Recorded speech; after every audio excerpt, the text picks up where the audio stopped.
Their job is to witness.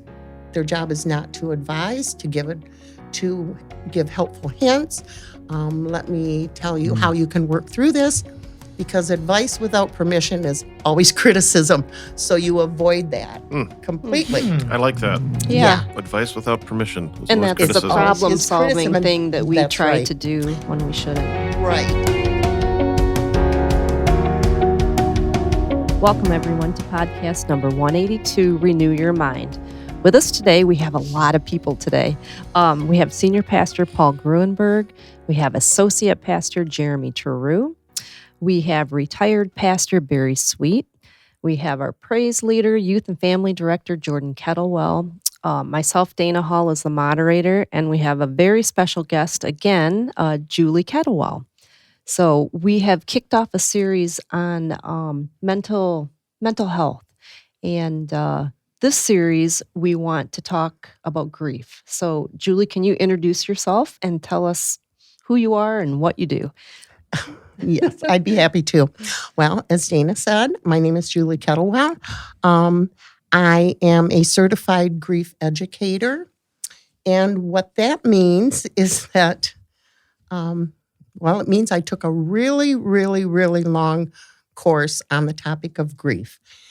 And now what I do is I educate others to go out and work as support people for people in grief. They can form a support group, bereavement group, do one-on-one, support for people.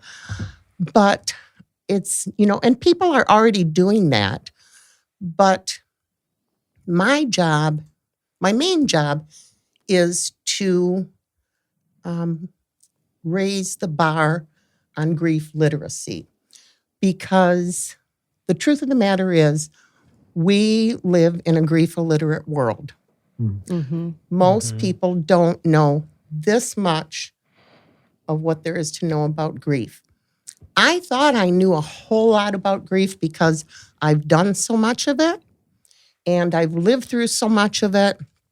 And so you think, well, yeah, I know pretty much what there is to know, and I know the things you should say and not say to somebody in grief, and I know what it feels like, and I had no idea what I didn't know about grief. And it took a 4-month course for me to really, truly understand it. And so I look at myself as not just a grief educator, but as a warrior. I have waged a war on grief illiteracy. And I'm going to attack it in this community. And I am going to raise that bar. And I'm going to educate other people to help me raise that bar. Good. And we're going to just create a wave to help people better understand the topic, because it is so tied into mental health. Grief is not, in itself, it's not a mental disorder. Grief is grief. It's a part of the human condition.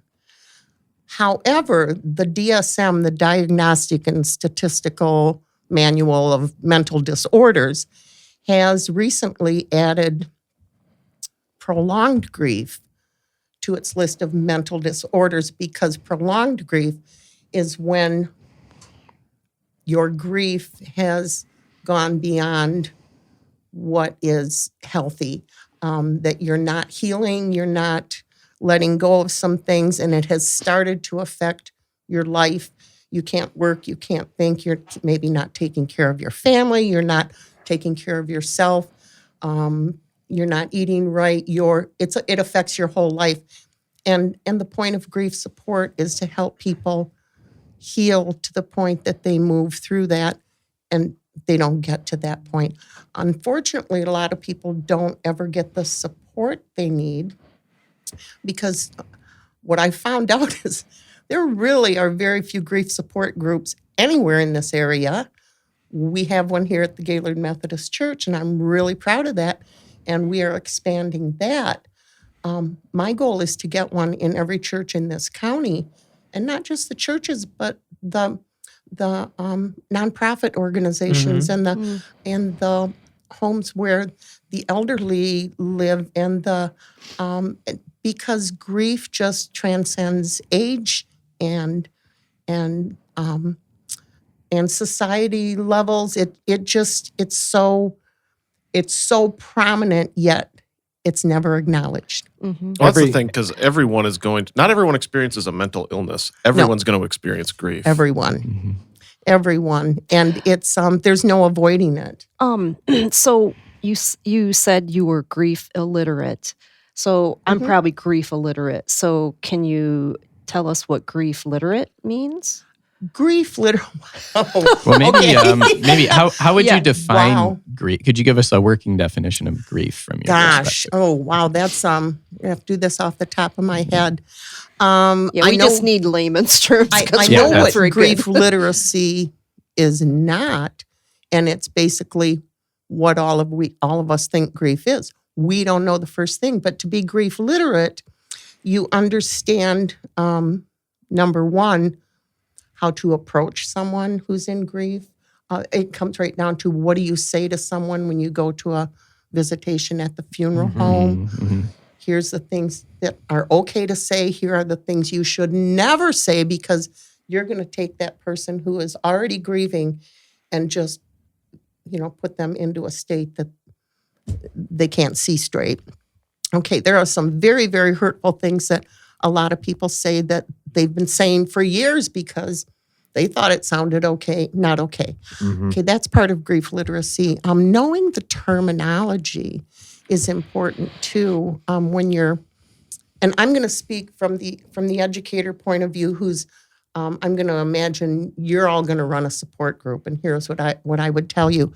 We would start with Grief 101, the terminology.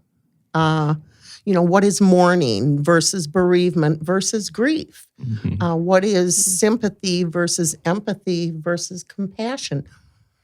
Those words aren't synonymous, but people use them interchangeably, and that's not correct. And here's a really interesting point about terminology. And I'm probably jumping way ahead of myself here, but when I first explained to the group that I recently trained, actually it was here at our church, and I said, you have to understand that being sympathetic is great, being compassionate is great, being empathetic is great, but there is not a place for empathy if you're going to be there to support someone. Because in a grief support group, the leader, the person who's running the group, their job is to witness. Their job is to give helpful hints. Let me tell you how you can work through this, because advice without permission is always criticism. So you avoid that completely. I like that. Yeah. Advice without permission is and always that's criticism. the problem-solving thing that we try right. to do when we shouldn't. Right. And that's a hard thing. And so if you're an empathetic person, which I'm very empathetic. I mean, if somebody bangs their arm or hurts their arm and they're crying, I feel that. I feel it on my arm, and I feel it inside, and my stomach turns a little bit. So when somebody's in grief and their heart is breaking, I feel like, mine's breaking too, and I'm going, how can I help them? Because I've already taken on their pain. But as a grief support leader, you cannot take that pain on. And so empathy has to be taken out of the picture. And I guess the best way to describe this is, I use this on our group, and it really opened some eyes. It's, let's say you're walking along and you fall into a hole that's 30 feet deep, and you break your leg and maybe your arm, and you're laying there for days, no food, no water, nobody's around, you're, crying for help. Finally, somebody comes along after you've been suffering, and they're standing on the edge of the hole, and you look down and you go, oh my God, I feel your pain. And you jump in so that you can feel their pain totally, Well, they don't want you in the hole with them with a broken leg and a broken arm. They don't want you to feel how they feel. They want you to stay up there and get them out. Yeah. Okay. So that's a good kind of a weird analogy for. No, it's a great Very analogy. helpful. Good But analogy. that put it in simple terms. Yes. And when I said that, the eyes got big and everybody went, wow, okay, I thought I was supposed to be empathetic. No, you're supposed to be compassionate and you're supposed to be a listening ear. Because when people come into with their grief and they're already nervous because, you might not know everybody in the group and they don't want to bare their soul and, tell everybody how awful they're feeling because they don't want to look foolish or silly, like, geez, they don't know if anybody else felt that way. Because when you're in grief, it's all about you. You become very egocentric. And you think nobody's ever felt like this before, when the truth is almost everybody has felt that, but not in the same way. Because, and again, when you're acting as a grief support leader, you have to always remember their pain is not your pain. Their grief is not your grief. You're there to witness. You're there to listen. You're there to help them heal.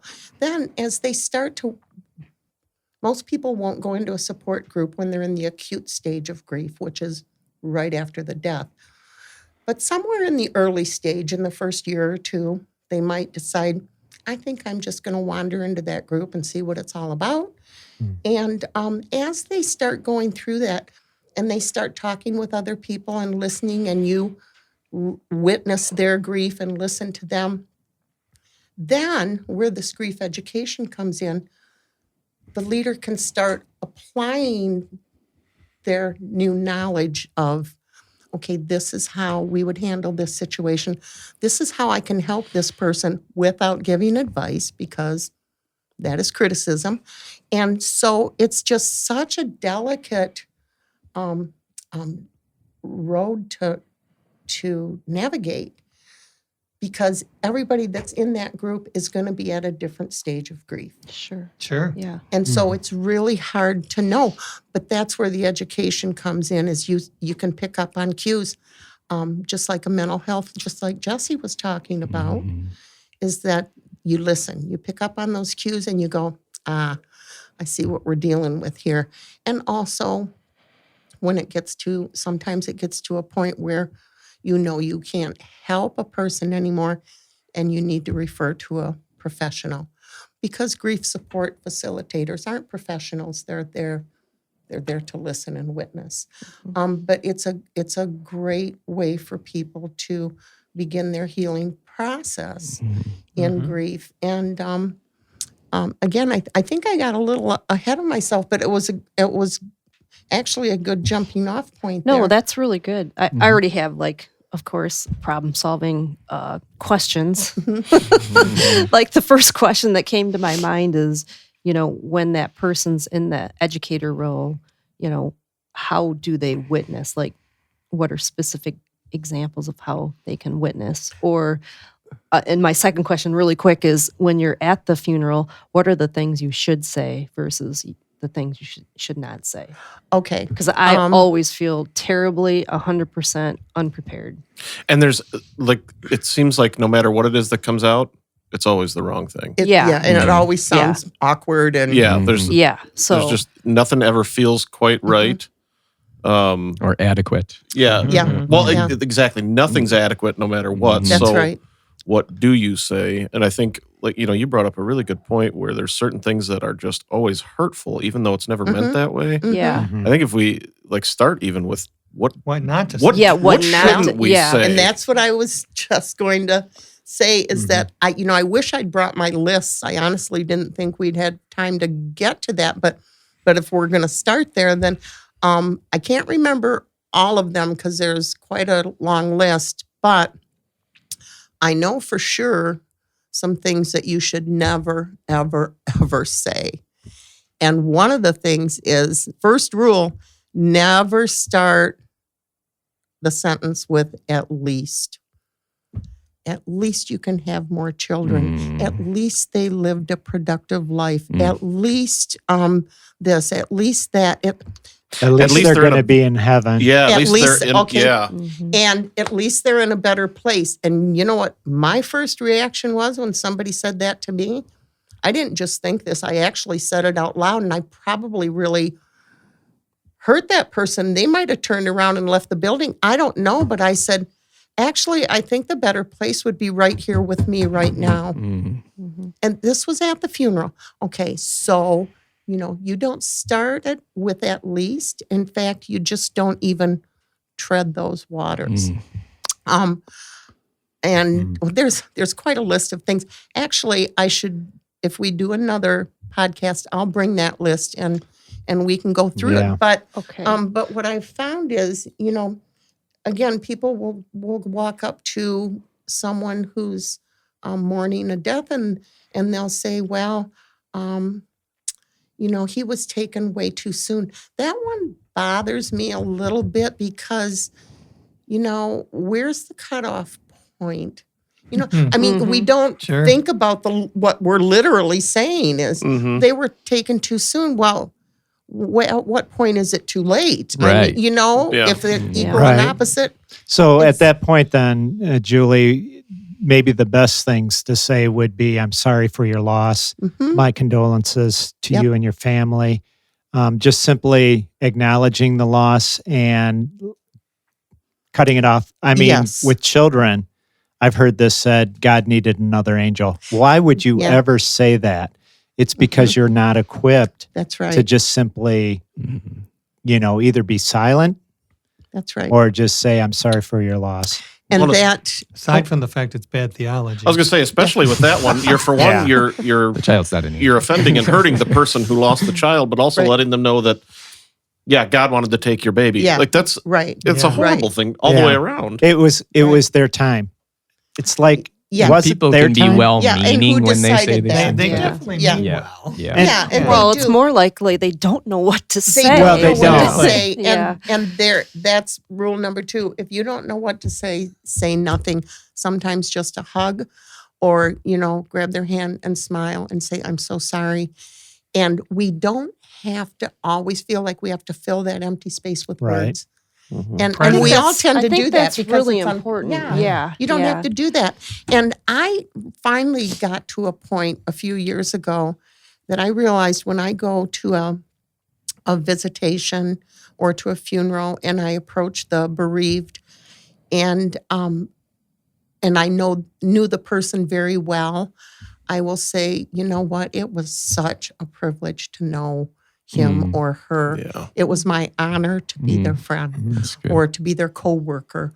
And because if you can go up to someone who has just lost someone that they loved very much, the best thing you can do is say something that really glorifies the person they just lost, because they need to know too that their loved one was acknowledged, that people cared, that they knew them, that that they made a difference in this world. And that can do so much to help heal a hurting heart. It really can. Yeah.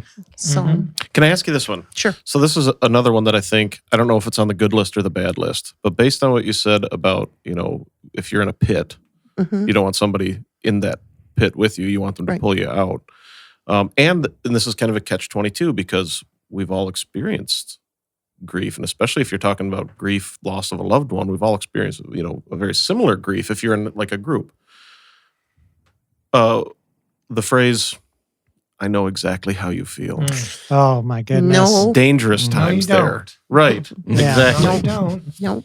It could be the same situation, but you're still two different people who process differently. That's right. You never ever say that. And it's an attempt to relate and connect. It is. Right. Yes. I feel like that's when we fall into, if we can relate, we want to try to say, like, I've been through the same thing. Yep. Well, no, you haven't.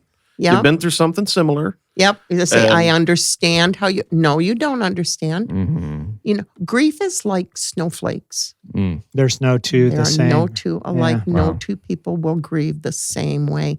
And this is interesting. I'm just going to speak from personal experience here. And, I don't know why I have all these notes because I haven't even looked at them yet. But, That happens every time.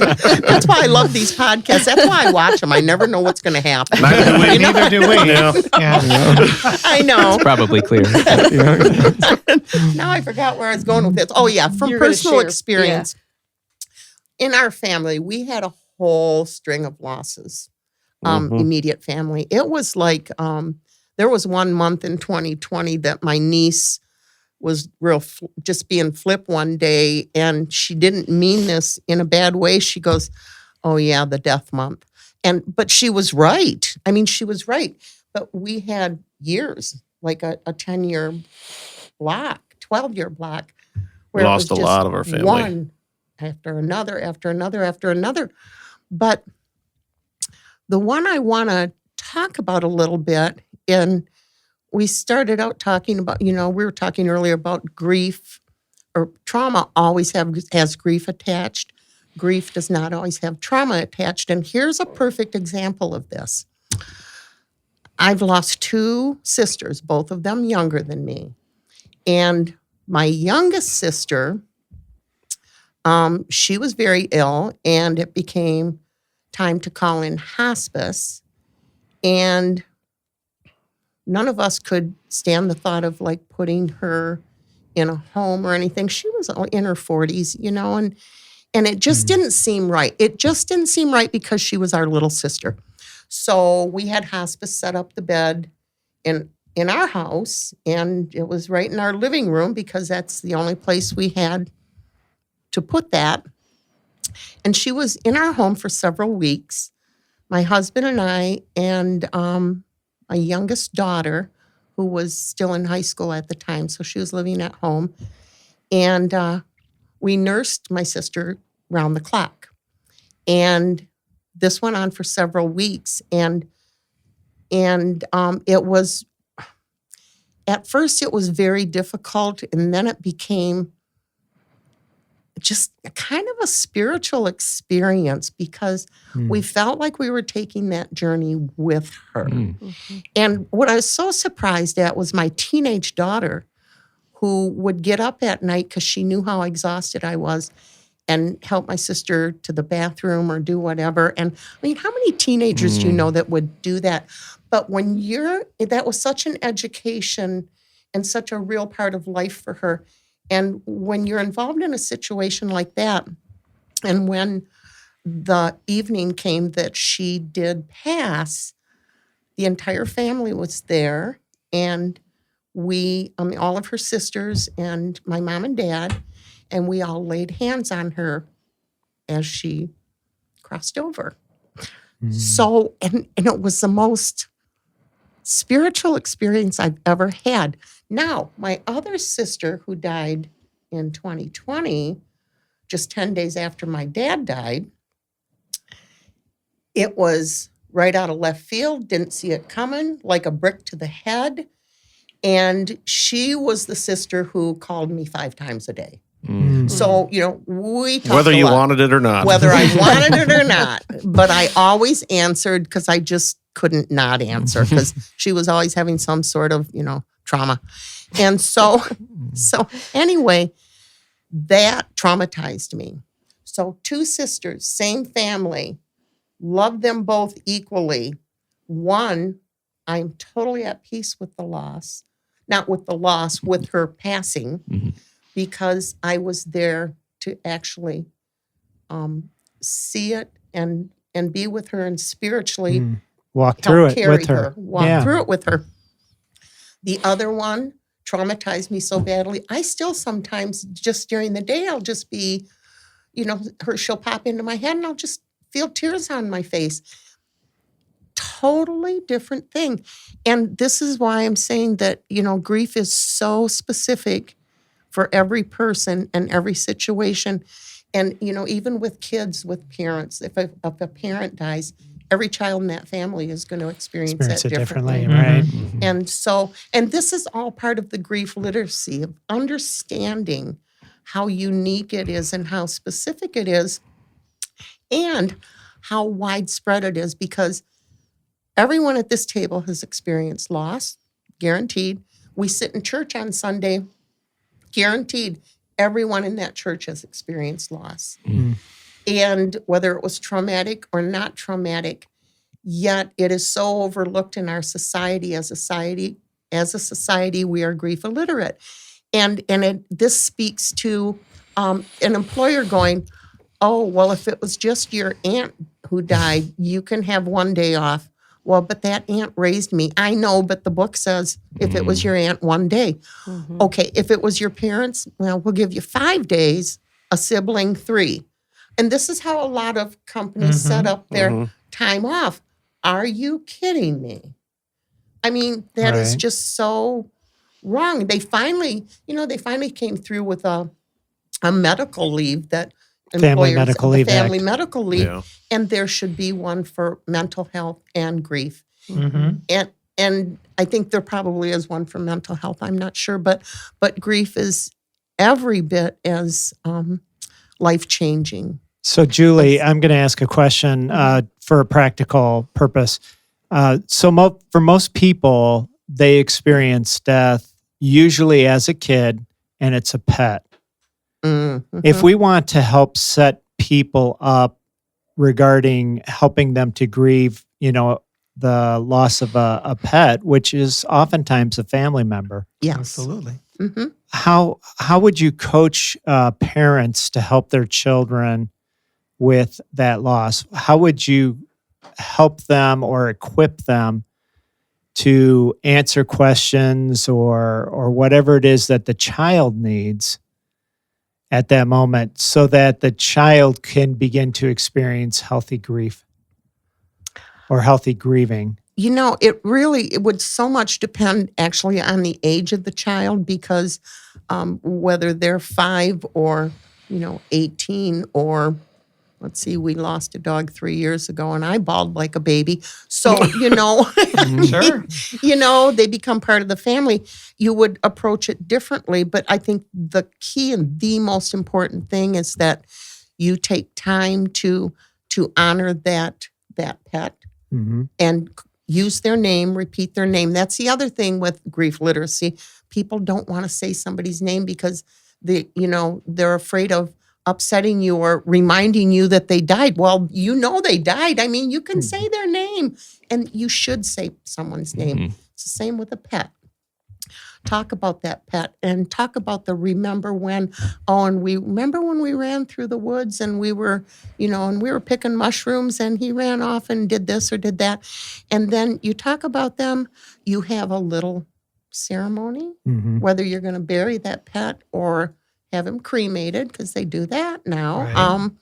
It doesn't matter. It just the fact that it's acknowledged that it was a real part of their life and they will be missed. Right. But you have to just keep it real simple with kids but that does help. And I know back in my day when a relative died, we weren't taught anything how to even be at the funeral home.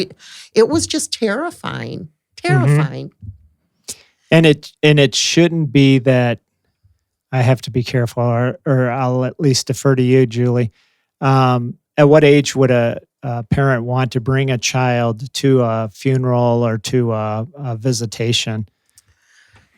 Number one, it probably would. It's probably dependent on the child. The age of the child for one, but more importantly, who was that relative or who was that friend? Was it a sibling, a parent, an aunt, an uncle, a cousin? What was the relationship and how did they feel about that relative? If it's a sibling or a parent, there's no question, of course, an entire family needs to be there unless it's an infant and that could disrupt the service. But, in terms of aunts and uncles and cousins. Some cousins are like siblings. They're, Jordan has a cousin that, they were like twins. They were joined at the hip. You never saw one without the other. And, so at any age when they were growing up, yes, Jordan would have attended that funeral because tight relationship. If it's an aunt or an uncle that they barely knew and they're only, elementary school age, if they knew the person, maybe you could take them, but there is a kind of a script that you can follow with preparing them for that and talking about what's happening. But again, it's different for every child because every kid hears things differently. They don't always hear what you're actually saying. We all know that. As parents. I would say rarely. They rarely hear what you're actually actually saying. Except Jordan. When he So I have 4 children, and I would have to explain things different to each of them because they're all they different. heard me differently. I affirm that. Yeah. Yeah. They're all so different. did that answer the question? Well, I'm just trying to help people who are listening. Yes, and- right. It's very individualized. And but again, speaking to the whole grief illiteracy thing, that's why the education is truly so important so that parents know what to say Right. and people know what to do when they go to a visitation and what not to say. And that's just so, I really wish I'd brought that list because I don't have it committed No, to that's all memory. right because But- I think it's probably at the time where we can wrap this up, but we definitely want to have you on and with your list so we can have more specifics because we're so illiterate. I didn't give anybody else a chance to talk. I'm sorry. You did great. I was No, off to the fine. races. You They did hear us all the fantastic. time. So Yeah, that's right. I should have warned you all ahead of time that once you get me started, there's no off button. I so- warned him. No. Did you? No, I'm Oh. just kidding. I'm just kidding. it just shows your passion. I am very passionate about this. Could you tell? But So we'll look forward to hearing, more on more specifics about the topic of grief. So is there, anybody else want to say? I think at this We'll wrap point it we up. have her come back. Yeah, Absolutely. absolutely. Sorry, Julie. I would You're love coming to. back. Yes. You're coming back. I'll be back here anytime you call in All a right. heartbeat. Well, So- thank you very Thank you. much. Oh, and you know what I could mention one of the lists of the things to say and not to say is on grief.com.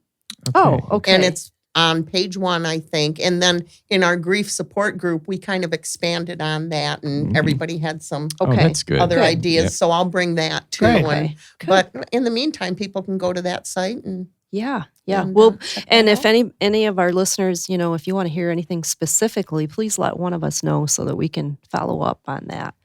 But thank you, everyone, for joining us. And we come to you from the Gaylord Methodist Church, and we have 2 services on Sunday. We have a traditional at 9 a.m. and a contemporary at 10:45 a.m. We also have every other Wednesday a 7 p.m. Service that's more question and answer. And we'd love to have you join us in person. If you can't, though, you can view us via Facebook Live or YouTube. And if you have any other questions, just call the church or Google us, and we'd be happy to help you. We're also located at 215 South Center in Gaylord. So thank you again, everybody, for joining us today. thank you for inviting me. Yes. Amen. Yeah. Thank you, Oh, you're Julie. welcome. That was Thank you. excellent.